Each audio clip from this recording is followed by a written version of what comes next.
Hello and welcome. मेरा नाम मोहम्मद अली है। मैं 2circle.net का डेली कॉरेस्पॉन्डेंट हूँ और आज हम बात कर रहे हैं गौहर सिद्दीकी साहब से, जो कि मुजफ्फरनगर के एक बड़े सोशल एक्टिविस्ट में से माने जाते हैं। और उसके अलावा ये एक इंटर कम्युनल डायलॉग पे भी अच्छा खासा काम कर रहे हैं पिछले 10-11 सालों से। एक सेकुलर फ्रंट नाम का ऑर्गेनाइजेशन है जिसके कन्वीनर हैं और ख़ास तौर से इस एरिया में इनका अच्छा खासा काम है। और तो हम आज इनसे बात करेंगे यहाँ मुजफ्फरनगर के मुस्लिम्स के जो प्रॉब्लम्स हैं, including communal disturbances and all that. So Gauhar Siddiqui sahab, आप अगर you know like if we talk about problems of Muslims in Muzaffarpur, sorry in Muzaffarnagar, you know, तो कुछ बड़ी प्रॉब्लम्स क्या होंगी लोकली, यू नो? मैं लोकल के स्तर पर जो बात करता हूँ मुस्लिम की, तो मुस्लिमों के साथ में एक दोहरा मापदंड है। दोहरा मापदंड मैं इसलिए कहना चाहूँगा कि अगर मैं नगर पालिका या नगर पंचायत या की बात करता हूँ, तो एक जो वार्ड है जिससे हमारा एक सभासद है, एक मुस्लिम म्युनिसिपल कमिश्नर है जो हमारे से चुन के जाता है, तो जितने मुस्लिम डोमिनेटेड जो एरिया हैं उसमें जब मैं देखता हूं कि वहां पर 8000 की आबादी पर पॉपुलेशन 8000 अबाउट है, तो वहां पर तो हमारे पास सफाई कर्मचारी हमारे पास 5 है। अच्छा। और जब मैं यहाँ पर ये देखता हूं कि जिस पॉपुलेशन में अवेयरनेस है, एजुकेशन है, और वहां पर पॉपुलेशन 7000 है, तो वहां पर मैं इस सफाई कर्मचारी की संख्या जब मैं 10 देखता हूं, तो यकीनी तौर पे जहां शऊर नहीं है, किसी को लिटरेसी ज्यादा है, शऊर नहीं है, तो वहां पर गंदगियों का अंबार है। अच्छा। गंदगियों का अंबार है। एक तसव्वुर नहीं कर सकते कि हम ऐसी जगह जी रहे हैं कि हम, सच तो यह है कि हम लोग की जो बुनियादी जो हुकूक हैं, जो हमारे अधिकार हैं, उनसे हम वंचित हैं। अब हम लोगों की चाहे तालीमी मामलात में ले लीजिए, हम लोगों के उस एरिया में जहां पर हम लोगों को आसानी से तालीमी इदारे मिल जाएं, वो हमारे एरिया में नहीं है जो बेहतर हो। दूसरा, कहीं हमारे पास स्वास्थ्य की जो चीजें हम लोगों को बताया कि मुस्लिम एरियाज में हॉस्पिटल्स भी नहीं है। हॉस्पिटल्स भी नहीं है, बेसिक एमिनिटीज जो होते हैं, तो हर चीज में हम मुसलमानों से दुराचार है, दोहरा मापदंड है। तो मैं समझता हूँ कि बहुत दुश्वारियां हैं मुसलमानों के सामने और बहुत ही तंगी हालात में वो जी रहा। मुझे बताया गया कि यहाँ पे बैंक्स नहीं है, पूरे मुस्लिम जितने भी मुस्लिम डोमिनेटेड एरियाज में वहाँ एक भी बैंक नहीं है। हालांकि जो यहाँ मुस्लिम अच्छे मुस्लिम कमर्शियल इंटरप्राइजेस हैं जिनकी टर्नओवर्स करोड़ों में होंगी, लेकिन उधर भी एक बैंक नहीं है। सो एक फाइनेंशियल बाइकॉट या रिलीजियस प्रोफाइलिंग मुस्लिम लोकेलिटीज का हो रहा है। उसके अलावा मुझे बताया गया कि अगर आप चाहते हैं कि पॉश लोकेलिटी में जमीन खरीदना यहाँ पे, या मकान खरीदना, या कि शॉप्स खरीदना पॉश मार्केट्स में मुजफ्फरनगर में, वहां पे एक डिक्लेयर्ड या के अनडिक्लेयर्ड अनऑफिशियल एक डबल डिस्क्रिमिनेशन होता है। क्या ऐसा है? बिल्कुल ऑफिसर जी, आप बिल्कुल, क्योंकि फील्ड में हैं, तो आपको ये चीजें से दो चार हुई। मैं इससे भी ज्यादा कहीं एक चीज बतलाना चाहता हूँ कि मुसलमानों की जो बुनियादी जो जरूरियात है कि हम लोगों के जो फाइनेंशियली मामलात में हम लोगों का जो व्यापार है वो इतना सेफ नहीं है, इतना बड़ा नहीं है। तो अब ये चीजें इसलिए आती है कि आयाम नहीं है, कोई सोर्सेज नहीं है, किसी भी तरीके से मुसलमानों के लिए सोर्सेज नहीं है उसकी तरक्की के लिए। तो मुसलमान तो हर जगह पसमानदगी के दौर में जी रहा है। अब अगर वो शहर में आता है तो उसके सामने उसके तहफ़्फ़ुज़ की बात होती है, उसके बिजनेस की बात। अगर जब उसके बिजनेस की बात करता हूँ, वो शहर की पॉश लोकेलिटी में अपना घर लेता है, तो उसके लिए ये जरूरी नहीं, उसके लिए ये बैन है। अब ये चाहे थोड़ा साइलेंट हो या डिक्लेयर अनडिक्लेयर की आपने बात कही हो, बिल्कुल मैं इससे इत्तेफाक करता हूं। अब हम लोग मेन सेंटर के उस पे आप बाजार में जाते हैं तो हम लोगों के लिए वहां भी कोई जगह नहीं। एक तो कुछ हम लोगों के जो हमारी जो फाइनेंशियली पोजीशन है वो इतनी स्ट्रांग नहीं है कि हम लोग ऐसी पॉश कॉलोनियों में मकान खरीद सकें, ऐसी पॉश कॉलोनियों में अपने कारोबार कर सकें। लेकिन अगर हम लोगों के पास हैं ये बुनियादी चीजें और हम साहिब हैसियत हैं तो हम लोगों के लिए वहां पर जगह है। अच्छा, आप डिस्कस करने के दौरान आप बता रहे थे कि जो मुसलमान की मुजफ्फरनगर के मुस्लिम्स की जो बेसिक प्रॉब्लम्स हैं उनके तई उस कॉन्टेक्स्ट में यहाँ के जो लोकल रिप्रेजेंटेटिव्स हैं जी जी उनका रोल कैसा है? क्या जैसे यहाँ पे सफाई का मसला हुआ, उसके बाद से पोस्ट मैट्रिक स्कॉलरशिप पिछले 4 साल से यहाँ के बच्चों को, मुस्लिम बच्चों को नहीं मिली है।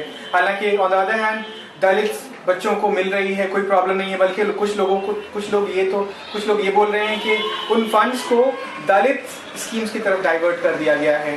तो उस सेंस में यहाँ के जो लोकल रिप्रेजेंटेटिव्स हैं, खासतौर से मुस्लिम, दो एमपीज हैं बीएसपी के, एक मुस्लिम हैं और फिर 9 एमएलएज मुजफ्फरनगर के 9 एमएलएज में से एक मुस्लिम है। तो उनका रोल कैसा है? देखिए साहब, मैं मुस्लिम लीडरशिप की जब बात करता हूँ पॉलिटिक्स एज ए पॉलिटिक्स, तो मैं ये समझता हूँ कि उन लोगों को, हम लोगों के मुसलमानों के जो वोट है वो तो चाहिए,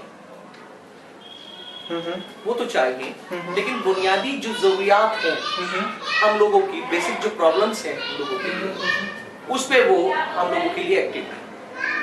हो सकता है उनकी कुछ मजबूरियां, लेकिन जिस पार्टी को वो बिलोंग करते हैं या वो किसी भी पार्टी को, ऐसा नहीं है एक तो उनकी तरफ से हम लोगों को कोई सहूलियात नहीं है उन्हीं की पार्टी के बेस पर। अच्छा, वो हम लोग उनके एजेंडे में नहीं। अच्छा।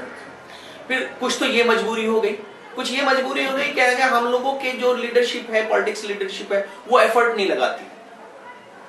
और तीसरा अहम चीज ये है कि कुछ चीजें हम लोगों को जो मिल रही हैं, जो हमारी पॉलिटिक्स लीडरशिप से, वो उनके अपनों ही में बढ़ जाती हैं। अच्छा। आम लोगों तक नहीं पहुंचती। वहां पे भाई भतीजावाद करप्शन है। बेशक। ओके, तो मतलब एक तरह से कंप्लीटली फेलियर रही है। बिल्कुल, वो बहुत कमजोर है वो लोग। मैं ये समझता हूँ कि मेरी मुस्लिम लीडरशिप जो एज ए पॉलिटिक्स को ज्वाइन की हुई है, वो सिर्फ महज अपनी पार्टी का एक गाना बजाने के अलावा वो कुछ नहीं कर रही है। वो सही तरीके से बुनियादी जो प्लानिंग है सरकारों की, वो मुसलमानों तक नहीं पहुंचा रही है, उसके फायदे नहीं पहुंचा रही है। दूसरा ये भी चीज अहम है कि वो सिर्फ एज ए सर्विस मैन है, उनकी सिर्फ नौकरी कर रहे हैं, अदरवाइज मुसलमानों के लिए कोई काम।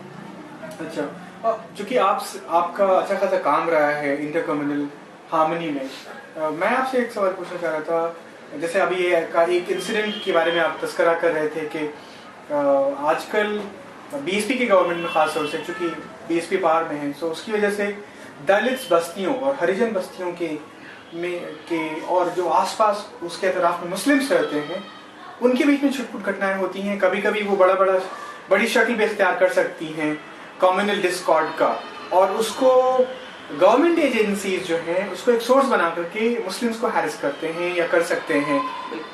अभी आप तस्करा कर रहे थे, उस इंसिडेंट के बारे में बताएंगे ब्रीफली? जी। मैं एक चीज कह रहा था कि कभी कभी कुछ लोग जो बोलते हैं वो ये सोच के बोलते हैं कि लगे हम लोगों के इस बोलने से असरात क्या होंगे, लेकिन सच्चाई को छुपाया नहीं जा सकता, सच्चाई को बहुत दिन तक दबाया। किस की तरफ आप रेफर कर रहे हैं? मैं वहीं पर आ रहा हूँ। मैं अगर जो यहाँ पर कम्युनल हार्मनी की बात करता हूँ तो ये सिर्फ एक लफ्ज तो है कि हम सांप्रदायिक सौहार्द के लिए बात करते हैं, हम सांप्रदायिक सौहार्द के लिए, लेकिन अगर जो मन और दिल की बात करता हूँ, जहन की बात करता हूँ, सांप्रदायिक सौहार्द वो चीज है जो नजरों से बयान होता है, जो जबान से बयान होता है, जो जहन में समाया होता है, जो दिल में समाया होता है। महज एक लफ्जों में आपने किसी के सामने, किसी दूसरे रिलीजियस के सामने एक सांप्रदायिक सौहार्द की बात की, सद्भाव की बात की है, तो वो एक चीज मायने नहीं रखती। मैं ये समझता हूँ कि अमली तौर पर जो चीज हम लोग एडॉप्ट किए हुए हैं वो चीज बात।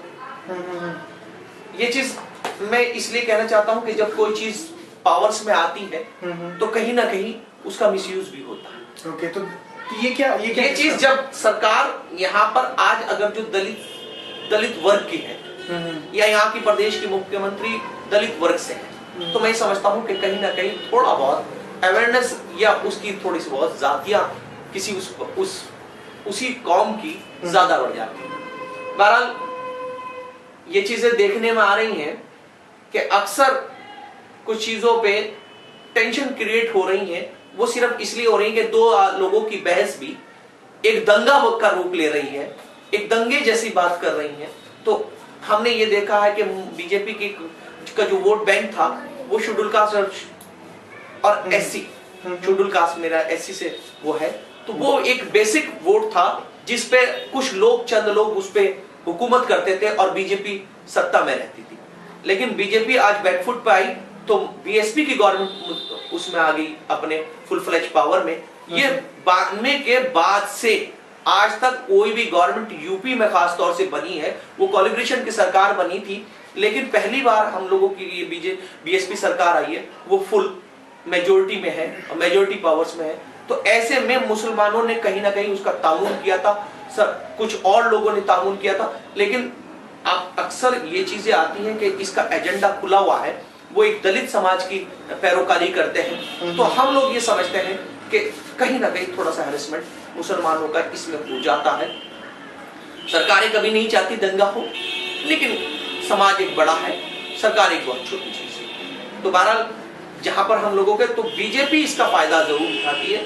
जो इलिटरेसी है, जो बहुत कम थोड़ा पढ़े लिखे कम लोग हैं, उसे राम के नाम पे भड़काया जा सकता है मुसलमानों के खिलाफ। तो बीजेपी का एक स्लो पॉइजन है ये एक अब इन लोगों में, तो ये उनको समझना चाहिए।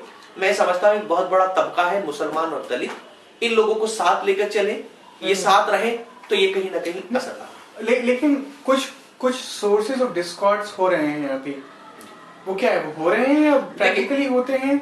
ये प्लानिंग है, ये एक प्लानिंग है, एक अचानक में भी हो जाते हैं, लेकिन एक प्लानिंग बड़ा हिस्सा है इसका एक प्लानिंग हिस्सा है। उसकी पैरोकारी अगर जो हुआ है अचानक में, तो उसकी पैरोकारी करने चंद वो धार्मिक संगठन के लोग आ जाते हैं जो सिर्फ अपने बयानों में सिर्फ आग उगलते हैं, जो बीजेपी के लोग हैं, जो धार्मिक संगठन के लोग हैं, जिसमें हिंदू महासभा है, आरएसएस है, जो बहुत सारे लोग हैं, जो हम लोग मुसलमानों के लिए, इस देश के लिए, खासतौर से इस देश के बुनियादी ढांचे के लिए, जिसको हम स्लो पॉइजन मानते हैं, ये नुकसान पहुंचा रहे हैं। अच्छा, किस अंदाज पे? बहुत सारे लोगों ने मुझे बताया कि वेस्टर्न उत्तर प्रदेश में एक बड़ा तबका है, एक बड़ा मुसलमानों का एक वर्ग रहता है यहाँ पे, लेकिन on the other hand RSS का भी अच्छा खासा की पकड़ हो गई है यहाँ की सोसाइटी में। तो वो आरएसएस की मेंटालिटी किस अंदाज पे मैनिफेस्ट हो रही है आम जिंदगी में? क्योंकि मैं आपसे इसलिए पूछ रहा हूँ क्योंकि आपका काम ही इस एरिया में है, तो आपको पता होगा किस तरह से आरएसएस कोशिश कर रही है कि आम जो लाइफस्टाइल में मुसलमान और नॉन मुस्लिम्स और सोसाइटी में किस तरह से डिस्कॉर्ड क्रिएट किया जाए। देखिए, वैसे तो हम लोग ये समझते हैं कि आरएसएस की मुहिम है जो आजादी के कुछ सालों बाद ही शुरू हुई, कुछ महीनों में या दिनों में। अभी का क्या हाल है? जी, मैं वही बता रहा हूँ। तो उसका एक एजेंडा चल रहा था, वो एजेंडा अब बहुत परवान चढ़ चुका है। फिलहाल में वो लोग बहुत मजबूत हो गए हैं, उनकी जो मेथोडोलॉजी से, उनसे जो इंस्पायर थे, वो लोग आज ऐसे औहदों पे फ्राइज हो चुके हैं कि जहां पर मुसलमानों को लिए बहुत बड़ा खतरा है, वो एक बहुत ताकत में है। तो मैं समझता हूं कि उनका ये काम बहुत परवान चढ़ चुका है और ये मुसलमानों के लिए बहुत बड़ा खतरा है। वो चाहे दिख नहीं रहा है, लेकिन आरएसएस का एक एजेंडा है, वो टोटल मुसलमानों के खिलाफ है और यहाँ पर एक मजबूती से काम कर रहा है। नहीं तो आम जिंदगी में वो जो आप बता रहे हैं कि जो आरएसएस के लोग हैं, आरएसएस माइंडेड लोग हैं, वो चूंकि गवर्नमेंट की एजेंसीज में आ गए हैं और तो वो उसका असर आम जिंदगी में कैसे हो रहा है यहाँ पे? देखिए, ये बार एक चीज ये कही जा रही है कि जब हम लोग वो देखते हैं यहाँ पर कि सिर्फ एक छोटी सी बात को, एक छोटी सी बहस को दो समुदाय के लोगों का दंगा माना जा रहा है, तो ये आरएसएस की मुहिम है, क्योंकि वो आके उसे सपोर्ट कर रही है। वो सांप्रदायिक सौहार्द की बात नहीं कर रही, उसके तो जहन में ये है कि आप हिंदुत्व की बात कीजिए। अब चाहे वो एक पक्ष कहीं ना कहीं एक गिल्टी कॉन्शियस है, लेकिन एक पक्ष चाहे मजलूम है उसमें, लेकिन वो उसी की बात कर रही है और उसके लिए वो एक मुहिम चला गया। अच्छा सिद्दीकी साहब, लास्टली में चूंकि आज यहाँ पे रिजर्वेशन पे ये रैली हुई थी जिसमें अच्छे खासे लोग, हजारों लोग आए हुए थे, तो मुस्लिम रिजर्वेशन को लेकर के आपका क्या व्यू है, ब्रीफली बताओ। देखिए, अगर जो मैं आपसे अपनी बात करूं तो मेरा अपना नजरिया तो यह है कि मैं मुस्लिम रिजर्वेशन के खिलाफ हूं। मैं मुस्लिम रिजर्वेशन के इसलिए खिलाफ हूं कि मैं चाहता हूं कि मुस्लिम रिजर्वेशन के आधार पर एक किसी चीज का आदी ना हो। मैं चाहता हूं कि मुसलमान पढ़ लिख कर तालीमी एजुकेशन हासिल करके वो 10 नहीं, 20 नहीं, 30 की तादाद में आए। लेकिन वो तालीमी एजुकेशन के सोर्सेज अभी नहीं है प्रैक्टिकल लेवल पे। उसमें ये मेरा कहना था कि मैं अगर जो रिजर्वेशन की बात करता हूँ, मैं मुसलमानों की नहीं, मुसलमानों की रिजर्वेशन की अगर जो बात करता हूँ तो उसको पॉलिटिकली एतबार से करता हूँ। मैं अगर जो रिजर्वेशन की बात करता हूँ तो उसको तालीमी एतबार से करता हूँ। मैं अगर जो मुसलमानों को जो सच्चर कमेटी की रिपोर्ट ने एक आईना दिखलाया है कि उसके आधार पर बात करता हूँ।